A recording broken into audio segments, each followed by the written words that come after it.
Di malayong gamitin sa eleksyon ang text scam gadget na nakumpiska sa isang Malaysian national na nahuli kahapon sa Parañaque City. Kaya naman may babala ang DICT sa mga kandidato. Ang detalye sa agenda report ni Francis Folve. Supplier umano ng International Mobile Subscriber Identity o IMSI Catcher ang Malaysian national na nahuli ng mga otoridad nitong Martes. Ilang beses na rin daw nagpabalik-balik sa Pilipinas, Thailand at China ang sospek. Ang operation po nagsimula po sa proactive na cyber patrolling ng PNP Anti-Cybercrime Group, and also po nakita po natin itong suspect na nagpo-post po siya ng advertisement online sa isang social media platform or sa Facebook page na nagbebenta po siya ng text blast machine with IMSI catcher built-in. Nasa 600,000 ang halaga ng gadget na may kakayanan daw na i-intercept ang mga text message. Ito ho, mobile, magkakasya sa backpack. So, makabagong technology to, ang kanilang in-introduce sa atin. Once it is tested or up and running, ino-overcome niya yung signal ng mga cell sites.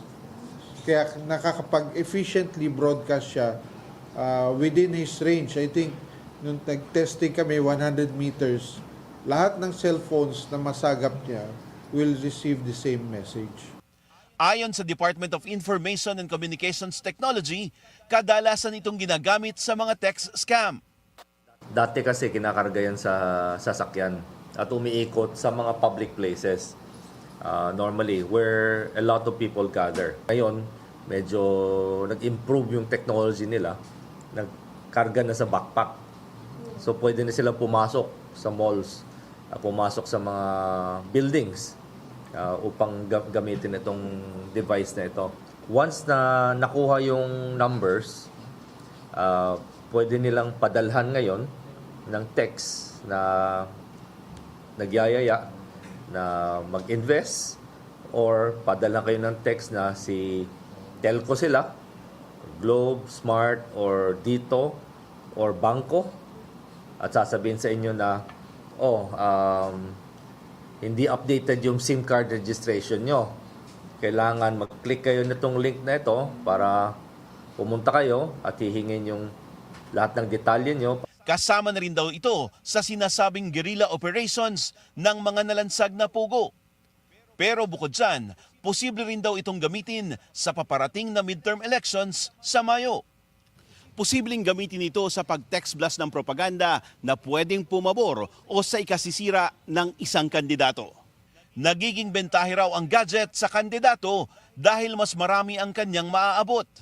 We would like to remind to mga candidates that these equipment are illegal, they are not licensed, they are subject to confiscation and criminal prosecution if you possess these devices. Indikasyon daw na may IMSI catcher sa isang lugar ang paghina ng signal gaya ng pagbagsak nito mula sa LTE o 5G sa 2G, at dito na papasok ang text message na scam. Na-inquest at nasa kustodiya na ng PNP Anti-Cybercrime Group ang Malaysian national na nahaharap sa mga kaso ng paglabag sa SIM Registration at Data Privacy Act. Para sa agenda, Francis Polbe, Bellionario News Channel.